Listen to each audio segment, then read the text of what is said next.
नमस्कार मित्रों, हिंदी फ्लोरेट्स में आप सभी का हार्दिक स्वागत है और आज हम सीख रहे हैं सत्याग्रह में समास। मैं हूं आपकी शिक्षिका कुसुमलता जोशी और आज इस बात पर विवेचना करते हैं। देखते हैं, प्रश्न है सत्याग्रह शब्द में कौन सा समास है। यहाँ पर कुछ ऑप्शन दिए गए हैं: कर्मधारय समास, द्विगु समास, तत्पुरुष समास और द्वंद्व समास। तो हम देखते हैं द्वंद्व शब्द का अर्थ ही दो से है। तो जब किसी समास में दो का भाव हो या युग्म शब्द हो तो वहां पर द्वंद्व समास होता है।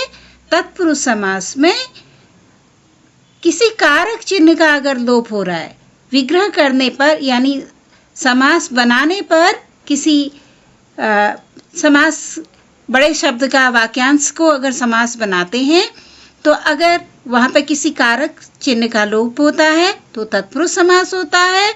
और द्विगु समास में कोई अंक सबसे पहले आता है और कर्मधारय समास में उपमान और उपमेय का संबंध होता है या विशेषण और विशेष्य का संबंध होता है। तो हम देखते हैं कि पहले हम इस सत्याग्रह शब्द का विग्रह करेंगे और जानेंगे कि इसमें कौन सा समास है। तो समास का विग्रह करते हैं और देखते हैं सत्य के लिए आग्रह।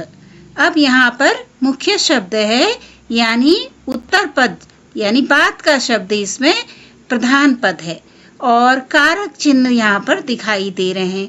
कौन सा कारक चिन्ह यहाँ पे? संप्रदान कारक चिन्ह है।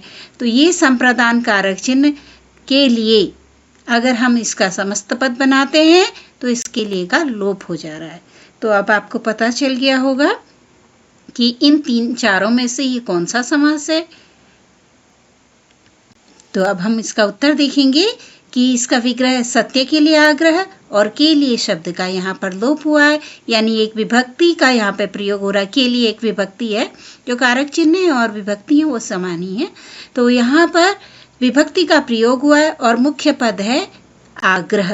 उत्तर पद इसमें आग्रह मुख्य दिखाई दे रहा है। जिस समास में विभक्ति का लोप हो और उत्तर पद प्रधान हो उसे तत्पुरुष समास कहते हैं।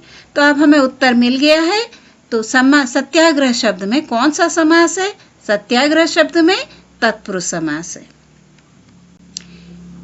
अगर आपको हमारी यह कोशिश पसंद आई है तो कृपया चैनल को लाइक, सब्सक्राइब और शेयर कीजिए। धन्यवाद।